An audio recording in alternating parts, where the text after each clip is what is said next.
Salmos capítulo 51 y vamos a leer de los versículos del 1 al 9. Mientras lo buscan, ¿cuántos hicieron la tarea? Les voy a echar al agua. Veo muy pocas manos. Bueno, todavía tienen chance para el próximo domingo. Recuerden que los animé a leer 2 de Samuel, capítulos 11 y 12. Es muy importante para poder entender el contexto del salmo que vamos a estar estudiando hoy. Y con el favor del Señor, la próxima semana también. Así que Salmo 51 dice así la palabra del Señor. Ten piedad de mí, oh Dios, conforme a tu misericordia. Conforme a la multitud de tus piedades, borra mis rebeliones. Lávame más y más de mi maldad y límpiame de mi pecado. Porque yo reconozco mis rebeliones y mi pecado está siempre delante de mí. Contra ti solo he pecado y he hecho lo malo delante de tus ojos, para que seas reconocido justo en tu palabra y tenido por puro en tu juicio. He aquí, en maldad he sido formado, y en pecado me concibió mi madre. He aquí, tú amas la verdad en lo íntimo, y en lo secreto me has hecho comprender sabiduría. Purifícame con hisopo, y seré limpio. Lávame, y seré más blanco que la nieve. Hazme oír gozo y alegría, y se recrearán los huesos que has abatido. Esconde tu rostro de mis pecados, y borra todas mis maldades. Padre, te damos gracias por tu preciosa palabra. Gracias porque en ella encontramos lo que nuestras almas necesitan. Ella es suficiente para todo lo que tiene que ver con la vida, con la piedad, para todo lo que tiene que ver, Señor, con la santidad, con una vida que vive para su Señor, que vive para la gloria y honra de aquel que murió y resucitó por nosotros. Queremos pedirte que esta mañana, al abrir tu palabra, podamos ver en ella las maravillas de tu ley, que esta verdad penetre en lo profundo de nuestro corazón y nos transforme para tu gloria. Que nuestros corazones se gocen al no solo leer, sino también al escuchar, al estudiar, al meditar, al memorizar y al aplicar tu palabra para que nuestras vidas puedan ser esa luz, esa sal que este mundo necesita, para que podamos ser un testimonio vivo, Señor, de lo que es ser un sacrificio vivo, santo y agradable a ti. Te pedimos esto en el nombre de Jesús. Amén y amén. Estaba en la escuela y escuché las siguientes palabras de mi madre. Aarón, haga la tarea, si no, no puede salir a jugar fútbol. Y acto seguido, Aarón se fue a jugar fútbol sin hacer la tarea. No pasaron muchos minutos cuando regresé a casa y mi mamá estaba realmente enojada, furiosa, podríamos decir más bien. Y yo vi la paleta, la famosa paleta. Yo no sé usted cómo lo disciplinaban, a mí me disciplinaban con una paleta de madera. E inmediatamente yo vi la paleta y la paleta me dejó de ver a mí porque yo salí corriendo. Por la misma puerta que entré, salí. Y estuve 5 horas fuera de casa y nadie sabía dónde estaba. Se podrán imaginar la escena, los que son papás. Y lo primero que hice fue, tratando de ocultar mi falta y tratando de buscar que fuera perdonada, fui donde mi papá, que estaba como a 800 metros, y le dije, papi, mami, me quiere pegar. ¿Y por qué? Porque me escapé, fui a jugar sin haber estudiado. Y ¿usted se lo ganó? Y entonces le dije, no, usted no me quiere ayudar, y salí corriendo llorando. Y me quedé debajo de un árbol, como a 800 metros de la casa, y papi y mami no sabían dónde estaban. Y yo sentado debajo del árbol ahí, ¿cómo es posible? ¿Por qué fui tan cabezón? ¿Por qué no le hice caso a mami? Ahora está enojada conmigo y no me voy a librar de la paleta. Puedo desaparecer 3 días y la paleta va a estar ahí. Y estando debajo de ese árbol, dije, no, tengo que ir a casa. Tengo que ir a casa. Realmente sabía que había hecho algo mal. Volví a casa, le pedí perdón a mami, pero no me libré de la paleta. Y sufrí las consecuencias de mi propio pecado por haber desobedecido una orden. Y sí, la realidad es de que la misma situación me llevó al convencimiento de que necesitaba el perdón de mi madre, en este caso, y obviamente esa necesidad de perdón me hizo ir a hacer una confesión de mi falta y realmente pedirle perdón, hacer una genuina confesión y asumir las consecuencias, porque hubo consecuencias. Y creo que el texto de hoy, a la luz del contexto de la historia que encierra, nos quiere mostrar ese mismo principio. Nosotros como seres humanos, pecadores, necesitamos el perdón de Dios. Y la realidad es que la conciencia de que necesitamos el perdón de Dios nos lleva a hacer una confesión genuina del pecado que ha sido practicado, con el cual hemos ofendido al Señor, con el cual hemos ofendido su santidad. Y al confesar su pecado y saber que somos receptores de su perdón, por supuesto que muchas veces también tenemos que asumir las consecuencias. Porque el pecado tiene consecuencias. Y el que el Señor perdone nuestro pecado no quiere decir que siempre nos libramos de lo que hemos nosotros mismos más bien sembrado. Así que el propósito de esta mañana es que podamos entender la necesidad del perdón para que podamos practicar una genuina confesión que nos lleve a ser más fieles al Señor, a pesar de las consecuencias. Y todos necesitamos ese entendimiento, y el que ya lo tiene necesita recordarlo esta mañana para ponerlo en práctica y no desviarse de ese camino. Leímos en casa los capítulos 11 y 12 del segundo libro de Samuel, y la historia es bastante triste. Creo que todos fuimos testigos de eso. Una de las cosas que vemos en la historia es que los reyes, en el tiempo que los reyes, comienza diciendo la historia, salían a la guerra, dice que David se quedó en su casa. Y la primera pregunta que nos hacemos es, si los reyes iban a la guerra, ¿por qué David se quedó en la casa? ¿Qué tenía que estar haciendo David en casa si tenía que estar en la guerra?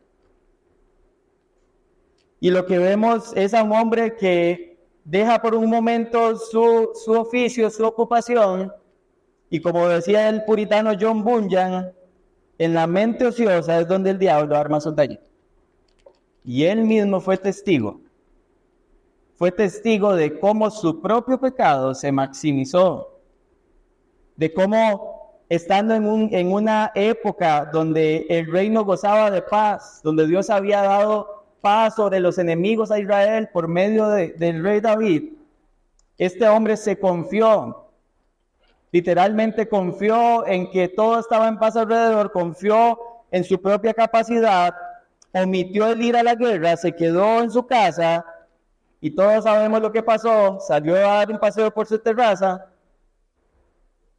y terminó cometiendo el pecado que, por supuesto, la historia nos sigue contando y que vamos a ir viendo en detalle cuando vayamos desarrollando el Salmo. Porque nuestro propio pecado empieza a buscar formas de satisfacerse. Cuando dejamos de confiar y de depender del Señor, cuando nos descuidamos. Y David ya era un hombre maduro, pero eso no fue suficiente. Se creyó fuerte y pecó en gran manera contra Dios. Y eso nos lleva al primer punto, familia.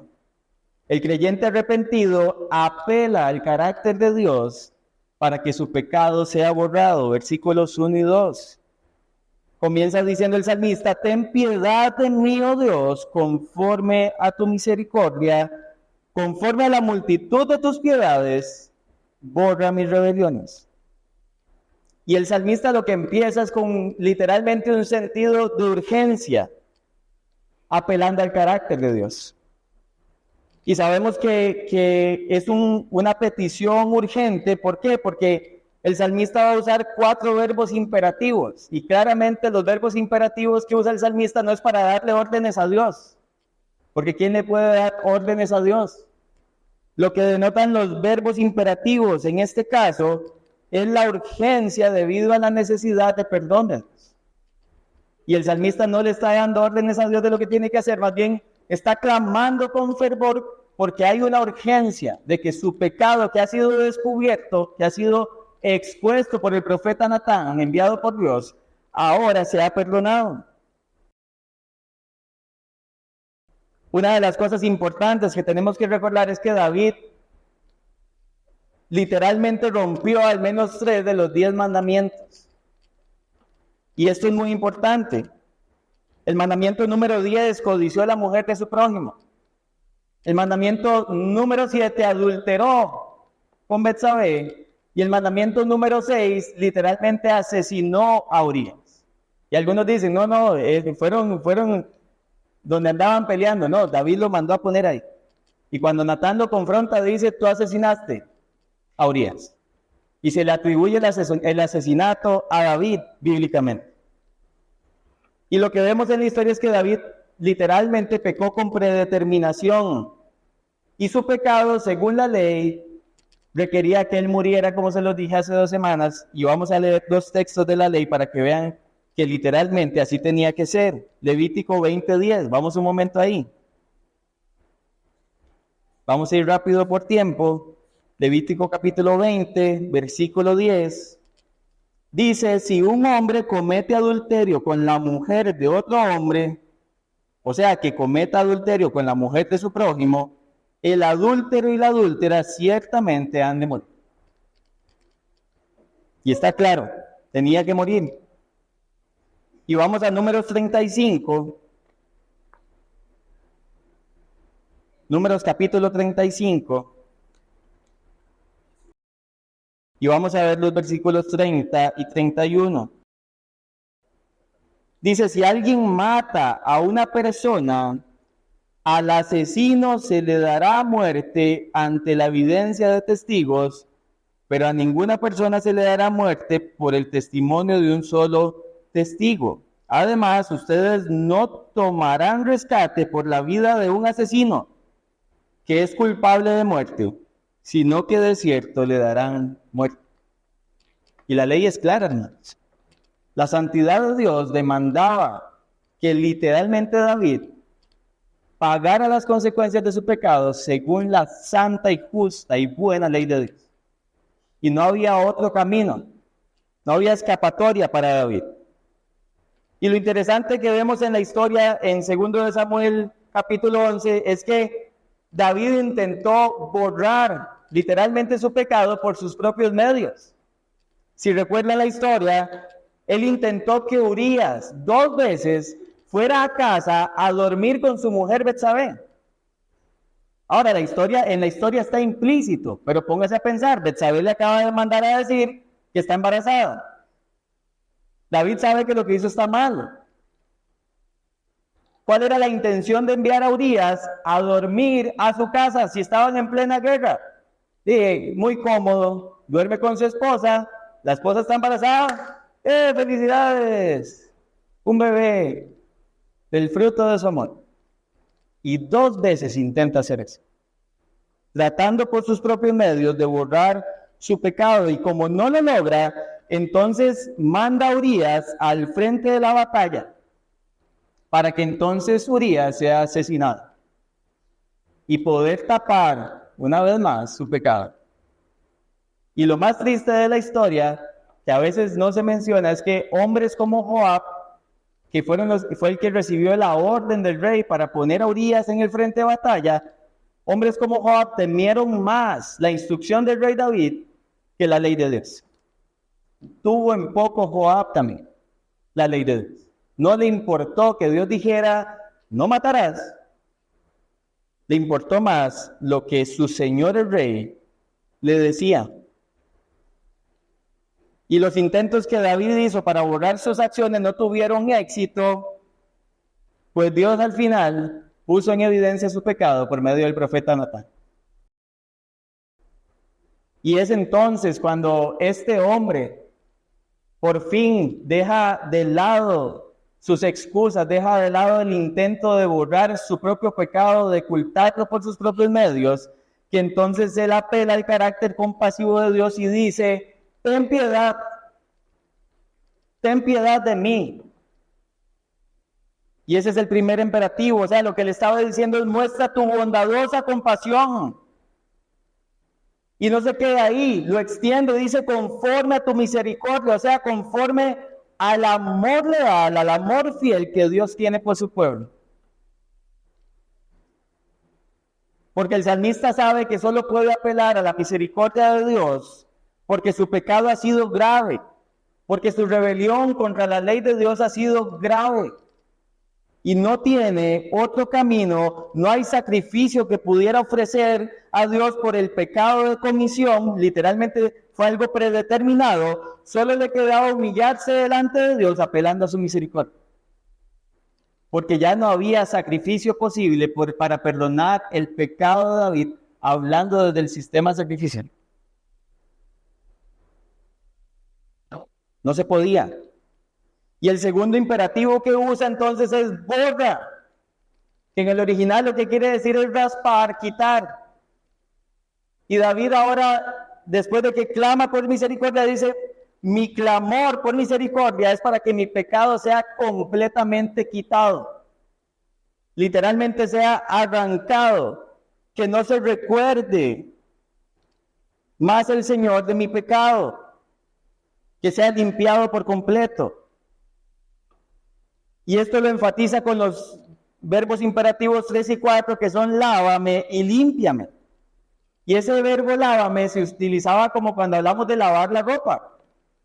¿Usted lava la ropa cuando está limpia? No, ¿verdad? Bueno, de repente alguien lo haga y está viendo, no lo vamos a juzgar. Pero usted lava la ropa cuando está sucia. Y él dice: lávame, figurativamente, ¿de qué? De mi maldad, de mi propio pecado, de mi transgresión, de la rebelión que tengo contra ti, Señor. Y luego dice: límpiame, que se refiere a la purificación ritual en donde la persona necesitaba ser limpiada de su inmundicia, y hasta que no se lavara no dejaría de ser impuro ante los ojos de Dios, como lo vemos en Números capítulo 19. Era una expresión de purificación ritual. Y este hombre necesita que la suciedad de su propio pecado sea removida, sea quitada por completo, para que pueda ser borrada no solo de la memoria de Dios, sino que él también pueda seguir caminando según la misericordia de Dios. Y solo la misericordia y la gracia de Dios podían borrar la gravedad de ese pecado. Y por eso es que vemos una urgencia del salmista apelando al carácter de Dios, que era el único que podía borrar y perdonar literalmente el pecado. Ahora, tratemos de aplicar este primer punto. ¿A qué apelamos nosotros, familia, cuando pecamos contra Dios? Nuestro clamor y nuestras acciones, ¿a dónde se dirigen cuando sabemos que nos hemos rebelado contra un Dios santo y justo?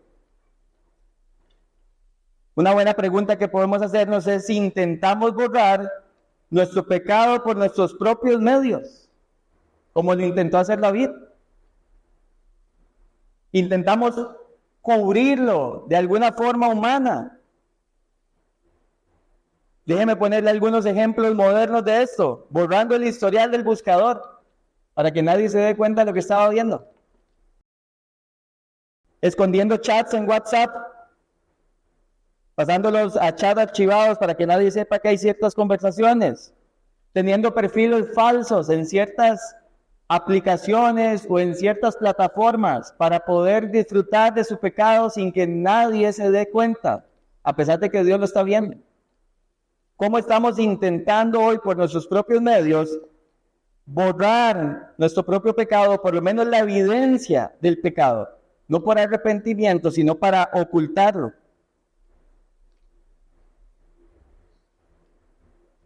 Saben, hoy es muy fácil ocultar el pecado. La noche es oscura. Hay muchos lugares donde la gente literalmente se va a meter para no ser descubierta, para no ser conocido lo que están haciendo, practicando, viendo, oyendo. La gente es capaz de mentir para poder ocultar su pecado sin un verdadero arrepentimiento. Otra buena pregunta es, ¿buscamos justificar nuestras acciones? Yo estoy seguro que David tenía clarísimo desde el día 1 que lo que hizo estaba mal. Pero la pregunta es, ¿intentamos justificarlas a pesar de que sabemos que están mal? ¿Buscamos con nuestras obras agradar a Dios? Porque como dice el dicho popular, el que peca y reza empata. Eso no es bíblico, por cierto. Pero a veces en la práctica parece que lo creemos. Nos intentamos convencer de que nuestro pecado es menor al de las otras personas. Es muy fácil, ¿verdad? Decir, no, pero es que lo que David dice no tiene nombre. Yo no soy como David. ¿En serio? ¿En serio? Porque compararnos no nos hace menos rebeldes a la ley de Dios. Aunque nuestro pecado parezca menor. Porque igual de castigado hubiera sido David, o más bien hubiese sido castigado por asesinar, por adulterar, que si hubiera dado falso testimonio. Las consecuencias de la rebelión hubiesen sido exactamente las mismas, rebelión contra Dios. Vamos directamente a apelar a la misericordia de Dios sabiendo lo grave que es rebelarnos contra su palabra. Realmente eso es lo que hacemos, es la acción que hacemos, apelar a su carácter para poder refugiarnos en Él, sabiendo que hemos pecado grandemente contra Él. Una buena pregunta es: ¿qué tanto anhelamos que nuestro pecado sea borrado? Porque a veces parece que estamos más preocupados porque la gente no se dé cuenta de lo que estoy viviendo, que porque Dios realmente pueda darme un nuevo corazón y no seguir practicando lo que estoy practicando. ¿Nos interesa solo el perdón de Dios o también nos interesa la pureza? Porque muchas veces nos vemos en la encrucijada de que queremos vivir sabiéndonos perdonados, pero no caminar puros delante de Dios. No esforzarnos en la gracia que puede literalmente transformarnos y ayudarnos a perseverar en Cristo. Una de las cosas que tenemos que ser conscientes, familia, es que el arrepentimiento nos hace apelar a la misericordia de Dios, amén. Pero apelar a la misericordia de Dios sin una conciencia de la gravedad del pecado, lo único que hace es autoengañarnos, creyendo que porque yo confesé, entonces estoy ya perdonado. Pero Dios ve el corazón. ¿Y qué pasa cuando en el corazón no hay un genuino arrepentimiento? ¿Usted cree que el perdón es automático? Una de las historias que más contrasta con la historia de David es la historia de Saúl. Si usted lee primero de Samuel, capítulo 15, va a ver cómo Saúl desobedeció rotundamente la palabra de Dios y no aniquiló a quienes tenía que aniquilar. Y el profeta también en esa ocasión Samuel viene y lo confronta. Y Saúl empieza a dar excusas.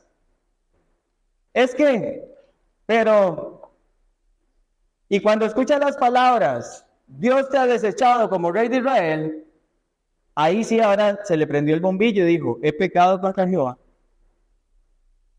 Pero no mostró arrepentimiento antes. No lo mostró. No le fue quitada literalmente la consecuencia porque no mostró arrepentimiento. Necesitamos tener conciencia, hermanos, de que apelamos a la misericordia de Dios con un genuino arrepentimiento. No simplemente porque, hice algo malo, sé que tengo que confesar, pero si mañana lo vuelvo a hacer no pasa nada. Eso no es arrepentimiento. Y ya lo hemos mencionado varias veces desde acá. Necesitamos de nuevo apelar al carácter de Dios para que nuestro pecado sea perdonado, pero vean que la primera parte dice que el creyente arrepentido apela. No es un creyente no arrepentido, es un creyente arrepentido el que apela al carácter de Dios. Pero no se queda ahí el texto. En segundo lugar, el creyente arrepentido reconoce su rebelión contra Dios, ojo, sin excusas. Versículos 3 y 4. Dice David, porque yo reconozco mis rebeliones y mi pecado está siempre delante de mí. Y ahora este hombre, después de haber apelado al carácter misericordioso de Dios, ahora empieza a confesar su pecado y reconoce que se ha rebelado contra Dios, reconoce que ha desobedecido su palabra y no pone ninguna excusa. Y esto lo vemos en 2 de Samuel, capítulo 12, versículo 13, cuando David simplemente, después de escuchar al profeta, dice, he pecado contra Dios. Y el profeta le contesta, sí, tu pecado ha sido perdonado, no vas a morir, ¿no? Y no pone excusas, simplemente dice, he pecado. Saben, una de las cosas interesantes de David y de los reyes de Israel es que en Deuteronomio capítulo 17, versículos 18 al 20, lo pueden anotar como referencia. Uno de los requisitos para quien fuera el futuro rey de Israel es que tenía que escribir de su mismo puño y letra delante de los sacerdotes levitas una copia de la ley. Pero no solo tenía que escribirla. Voy a leerlo para ustedes. Cuando él se siente sobre el trono de su reino, escribirá para sí una copia de esta ley en un libro, en presencia de los sacerdotes levitas. La tendrá consigo y la leerá todos los días de su vida. ¿Cuántos días? Para que aprenda a temer al Señor su Dios, observando cuidadosamente todas las palabras de esta ley y estos estatutos. ¿Con qué propósito? Para que no se eleve su corazón sobre sus hermanos y no se desvíe del mandamiento ni a la derecha ni a la izquierda, a fin de que prolongue sus días en su reino, él y sus hijos en medio de Israel. ¿Usted cree que David estaba meditando la ley el día que cometió su pecado? Ni siquiera sabemos si escribió la copia porque no hay registro de si la escribió. Pero eso es lo que pasa cuando desobedecemos una instrucción de Dios donde nos invita. Y eso no era una instrucción solo para el rey. Si usted lee Deuteronomio 8, el pueblo tenía que meditar en todas las cosas escritas de la ley para ponerlas por obra. Sí, no les mandaban a escribirla, pero sí tenía que literalmente meditar en ellas para ponerlas por obra. Y esto ¿por qué lo menciono? Porque nadie puede alegar desconocimiento de la ley. Absolutamente nadie. Y David lo sabía, más que nadie. Y por eso es que él dice, reconozco. Sí, definitivamente, esto fue así. Yo me rebelé contra Dios. Y dice, y mi pecado está siempre delante de mí. O sea, lo que quiere decir es que conscientemente está literalmente, más bien está constantemente consciente de su pecado. Porque siempre su pecado está delante de él, siempre está viendo que es pecador, es consciente constantemente. Hay una conciencia de pecado absoluta. Y al decir que conoce su pecado, no solo lo está reconociendo, sino que también lo está confesando, porque el pecador, hermano, sabe que ha pecado. El que es pecador, obviamente sabe que está cometiendo pecado. Y esto es algo muy importante para la confesión, porque una de las tragedias de la confesión, hermanos, es que cuando se descubre a un pecador, cuando se le encuentra culpable o se le encuentra en un acto que no va acorde a la palabra de Dios, lo primero que surge no es un deseo de arrepentimiento. ¿Sabe qué es? Un remordimiento que es producido porque ahora me descubrieron. Y no porque realmente estoy angustiado pecando contra Dios. Es porque me descubrieron. Y eso es una tragedia. Porque si nuestra motivación para arrepentir es que otro se dio cuenta, ¿sabe qué es eso? Eso no es arrepentimiento. Eso se llama remordimiento. Y tenemos que tener cuidado de tener no solo un corazón arrepentido, sino no poner excusas cuando nos damos cuenta que hemos pecado contra Dios.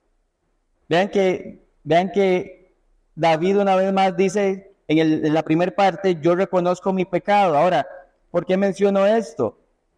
Para poder hacer el paralelo con el último verso por la construcción hebrea. Léalo así, porque yo reconozco mis rebeliones para que seas reconocido justo en tu palabra y tenido por puro en tu juicio. Y esto es importante. David reconoce su pecado para que Dios sea tenido como justo. Confiesa su pecado y ahora está dispuesto a confiar en que lo que Dios decida respecto a su situación es correcto. Que lo que Dios diga que tiene que pasar por su pecado está bien porque Dios es justo. Y lo vemos en la historia, Dios perdonó a David, amén. Le perdonó la vida, pero tuvo consecuencias su pecado. Su pecado tuvo consecuencias. El hijo que tuvo con Betsabé, que ya había nacido, ahora el niño murió. Dios dijo, tu hijo va a morir. Los enemigos, mis enemigos, dice Dios, van a blasfemar mi nombre por tu causa, David. Y el niño muere. Y murió. Y David dice, tú eres justo, puro en tu juicio. Pero no solo eso, le dice que también lo que él hizo en lo oculto, sus hijos lo van a hacer en público. Y en 2 de Samuel capítulo 16, versos 21 y 22, vemos a Absalón metiéndose con las mujeres de su padre a los ojos de todo el pueblo. Y no en oculto. Y Dios es justo, dice David. Y Dios sigue siendo bueno. Pero hay consecuencias para el pecado. Y lo que estamos viendo es que David no pone excusas y confía en la justicia de Dios. Él dice, lo que tú hagas está bien, y Dios dice, esto voy a hacer. Y si siguen leyendo la historia, David ayuna por su hijo, igual muere, se levanta, lava su rostro, va al templo, adora, vuelve y pide que le sirvan algo de comer. Y la gente no podía entender porque estaba tan tranquilo ese hombre, con una situación que era para volvérselo. Porque confiaba en la soberanía de Dios, porque Dios es justo. Lo que Dios haga, lo aceptaré como correcto, fue lo que dijo David. ¿Por qué? Porque David sabía que su pecado había sido contra él. Vea la mitad, el centro del versículo, contra ti solo he pecado, y he hecho lo malo delante de tus ojos.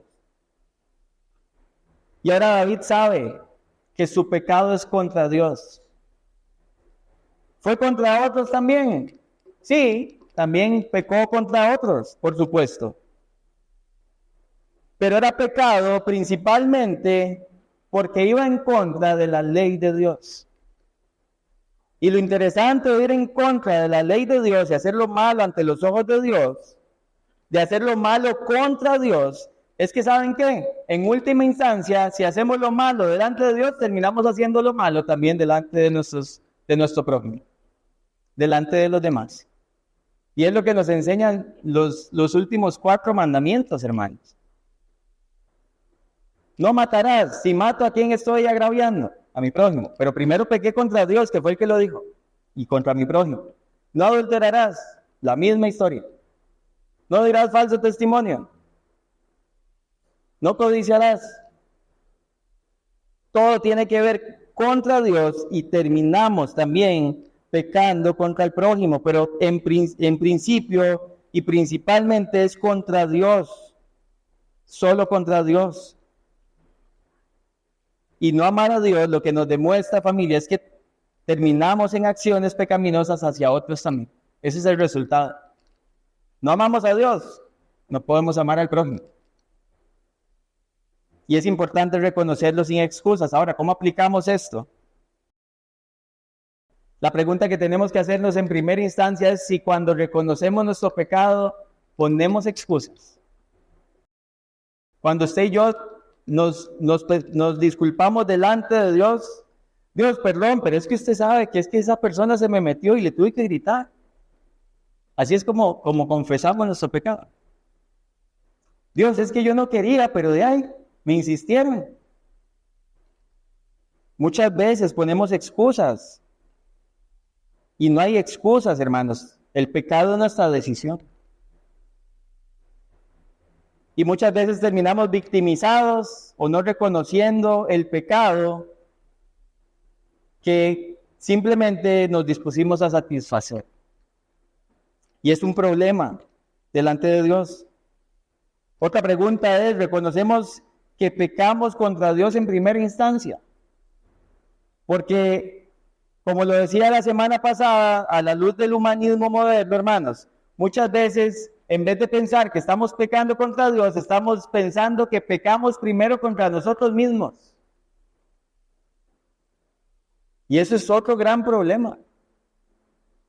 Usted no peca contra usted peca contra Dios. Y yo peco contra Dios, no contra nosotros. Y eso, cuando pensamos que estamos pecando contra nosotros mismos, no solo estamos minimizando el pecado contra Dios, sino la visión de un Dios como santo y justo, porque ponemos la mirada en nosotros. Otra pregunta que tenemos que hacernos es, ¿aceptamos que Dios es justo cuando vemos las consecuencias de nuestro pecado? Cuando vemos la historia de David y vemos lo que Dios dice que va a pasar, ¿lo vemos como justo? Porque si probablemente no lo vemos como justicia de Dios, hermanos, es porque no estamos entendiendo la gravedad del pecado. Y no estamos entendiendo la gravedad de rebelarnos contra un Dios santo. Cuando empezamos a cuestionar si realmente esas cosas eran necesarias, dejamos de ver a Dios como justo y santo y vemos el pecado como cualquier cosa. A veces lo que decimos es que Dios sabe cómo somos. Y esa es nuestra principal excusa. Dios sabe cómo somos. Sí, pero ¿sabe qué? Usted y yo sabemos también cómo es Dios. Amén. Y usted y yo sabemos cómo hemos sido habilitados para no pecar contra Dios. De manera que, diría Pablo, no tenemos excusa. No tratemos de minimizar el pecado. No intentemos ni por un segundo poner nuestro propio estándar cuando Dios ya lo ha puesto en su palabra, y lo que nosotros realmente necesitamos no es poner un nuevo estándar, es el perdón de Dios. Y necesitamos reconocer nuestra rebelión sin excusas. En tercer lugar, el creyente arrepentido es consciente de su naturaleza pecaminosa. Vea versículos 5 y 6. He aquí en maldad he sido formado, y en pecado me concibió mi madre. He aquí tú amas la verdad en lo íntimo, y en lo secreto me has hecho comprender sabiduría.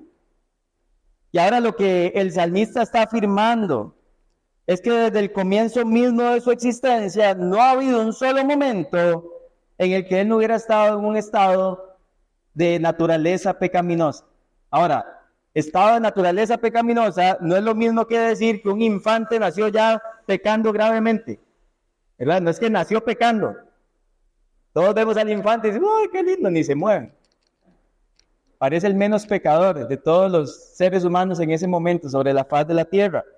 Con eso no estoy diciendo naturaleza pecaminosa que nació ya como pecando en el mismo instante que sale del vientre de la madre. Lo que sí significa es que el bebé, por ser de naturaleza pecaminosa, igual que cualquier ser humano, es potencialmente el mismo pecador que cualquier ser humano que hay sobre la faz de la tierra. En su naturaleza está el pecado, igual que en la suya y en la mía. Y no es que el infante entonces viene ahí sin la posibilidad de... De hecho, la manera de ilustrarlo y la forma que tal vez antes de ilustrarlo quiero aclarar es que nosotros vivimos en un mundo que nos presenta un concepto de antropología evolucionista. ¿Quién es el hombre? Para la gente lo define la teoría de la evolución, no la escritura. Entonces, ¿qué es lo que pasa? Que cuando pensamos en una antropología evolucionista, lo que tenemos que afirmar en primera instancia es que el hombre es esencialmente bueno. Pero eso no es lo que dice la Biblia. Eso no es lo que dice la Biblia. Todo lo contrario. La Biblia dice que somos pecadores, según también este texto, desde la concepción. Y el ser humano nace con una naturaleza pecaminosa y muy temprano empieza a manifestarlo. Y ahora sí, ¿cuál es el mejor ejemplo? Un niño. Los que somos padres, le tenemos que enseñar lo bueno y lo malo a los hijos. Lo bueno, porque ellos saben hacer lo malo. Yo a Gabriel no le he enseñado a hacer lo malo. Y a veces nosotros lo que decimos también, influenciados por teorías humanistas, no, es que eso es un tema conductual. Hay que ayudarle a la conducta para que él vaya. No, hermanos, es un problema del corazón, la Biblia lo dice. Por supuesto que le enseñamos también a conducirse en la conducta, pero el problema está en el corazón. Y es lo que la Biblia enseña. Y son las cosas que nosotros, para poder entender la naturaleza pecaminosa, necesitamos recordarnos una y otra vez, si queremos tener una cosmovisión bíblica en un mundo donde las ideas de Dios no son aceptadas, sino que más bien están siendo contrastadas y rechazadas constantemente. Y el salmista es lo que dice: fui formado en maldad, fui concebido en pecado. Y dice, he aquí tú amas, que se puede traducir como tú deseas, así lo dice en la Biblia de las Américas, la verdad en lo íntimo. Y ahora el salmista sabe que su condición pecaminosa va totalmente en contra de lo que realmente Dios quiso que el hombre fuese cuando lo creó y lo diseñó, a imagen de él, para poderlo reflejar perfectamente, pero una imagen totalmente distorsionada en Edén. Y este ser humano ahora tiene que recordar que su Dios, que su creador, desea la verdad en lo íntimo. O sea, vuelve a la confesión una vez más. Y no se queda ahí, dice, y en lo secreto me has hecho comprender sabiduría, porque Dios hizo al ser humano para que pueda comprender. Es un ser humano racional. Y ahora que obviamente David está en Dios, puede comprender lo que significa verdaderamente la sabiduría de Dios. Y por eso este hombre está entendiendo, claro, pequé contra Dios, y aquí estoy confesando sin excusas. Entendiendo lo que realmente soy, que soy un pecador, no porque peco, sino porque esa es mi naturaleza. Es mi naturaleza. Y aplicamos este punto, familia. ¿Qué concepto tenemos de nosotros mismos? Es una buena pregunta que tenemos que hacernos. Cuando pensamos en los seres humanos, ¿qué pensamos de nosotros mismos? Saben, hace unas semanas vi una noticia de un hombre que mató a su esposa aquí en Costa Rica. Lamentable. Trágico. Pero entonces me pongo a leer las notas, ¿verdad? La noticia era vieja, entonces me empiezan a salir más noticias y salen hablando familiares y amigos de este hombre, y lo que en las notas decían es que él siempre ha sido muy bueno, no sé qué le pasó. No, él nunca se ha comportado así, justificando como que este hombre fuera bueno en sí mismo y que la acción, más bien él es víctima de la acción porque siempre ha sido bueno. Cuando él ejecutó su acción, tomó su determinación, él es culpable. No lo trate de justificar. Un momento de ira, un momento de cólera, es culpable. Pero la gente con este concepto de que somos buenos, entonces empieza a decir cosas para justificar las acciones de otros. Va a llegar un día que entonces él le diga al juez, bueno, no sé qué me pasó, pero yo nunca me había hecho eso y no lo voy a volver a hacer. Bueno, queda libre entonces. A eso vamos a llegar. Tenemos que tener cuidado. Otra buena pregunta es, ¿somos conscientes de que tenemos una naturaleza pecaminosa, de que somos pecadores, de que no somos buenos? Porque si queremos ser perdonados y abandonar el pecado, familia, debemos reconocer que nuestra naturaleza anhela todo lo que Dios aborrece. Y esa es la verdad. Usted y yo, si nos sentamos a hablar, usted me hace las preguntas correctas y yo le hago a usted las preguntas correctas, nos vamos a dar cuenta que anhelamos más cosas que Dios aborrece que a veces las que Él mismo ama. Porque estamos tan amoldados al mundo que no nos damos cuenta. Porque estamos disfrutando tanto de nuestro propio pecado que no nos damos cuenta. Porque no estamos experimentando las consecuencias del pecado y porque nadie nos está señalando el pecado. Y eso es un problema. Saben, todos nos hemos conmocionado por el caso de Steve Lawson. Y se ha mencionado ya un par de veces acá. Una de las cosas que decía uno de los grupos cercanos a él es que Lawson los últimos años a todas sus conferencias estaba viajando solo y nunca nadie le cuestionó por qué andaba solo. Dejamos de cuestionarnos el pecado. Al hombre lo veíamos súper firme en su fe, le dejaron de preguntar, le dejaron de pedir cuentas, él dejó de rendir cuentas al piso. Como cualquiera de nosotros le pasaría si dejamos de confesar nuestro pecado.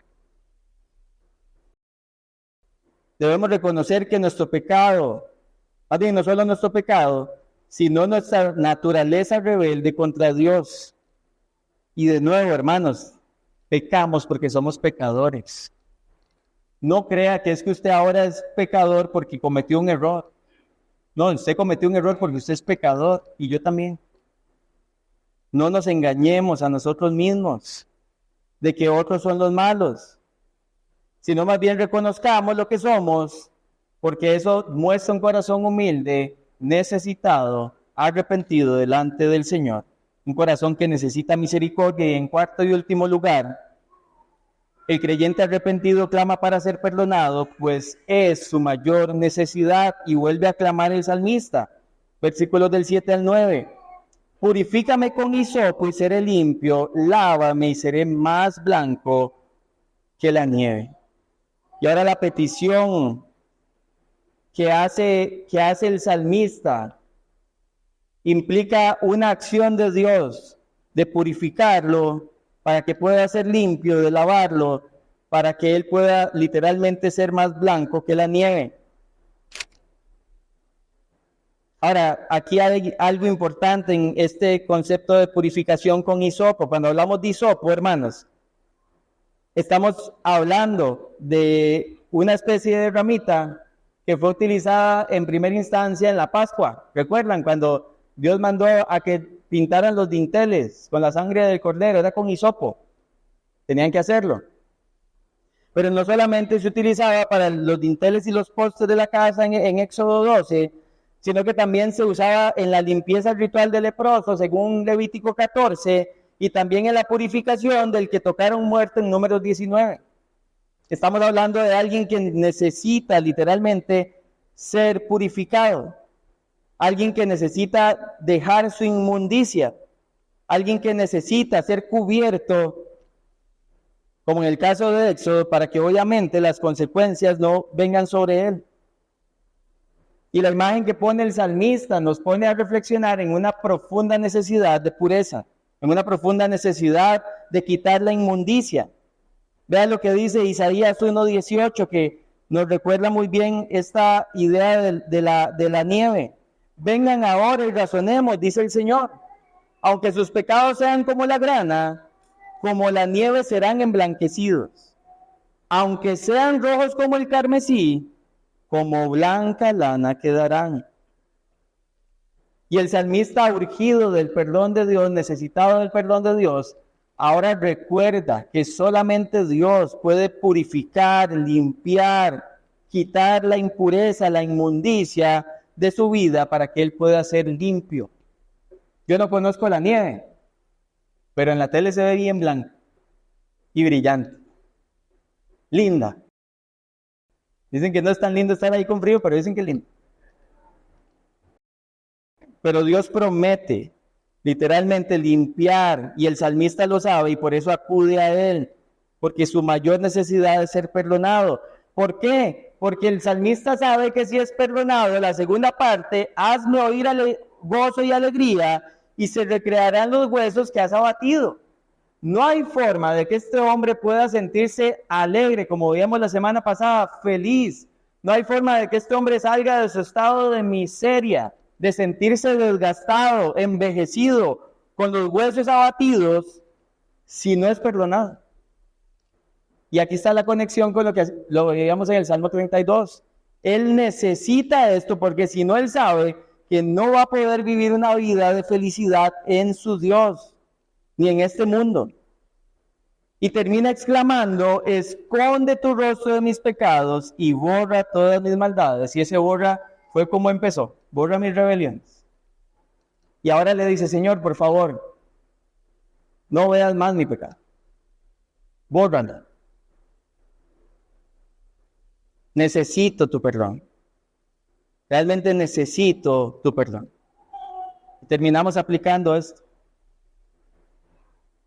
La pregunta parecida a la semana pasada es, ¿estamos clamando para ser perdonados? ¿Realmente estamos anhelando estar alegres al ver el perdón de nuestro pecado? ¿Realmente lo deseamos con todo nuestro corazón?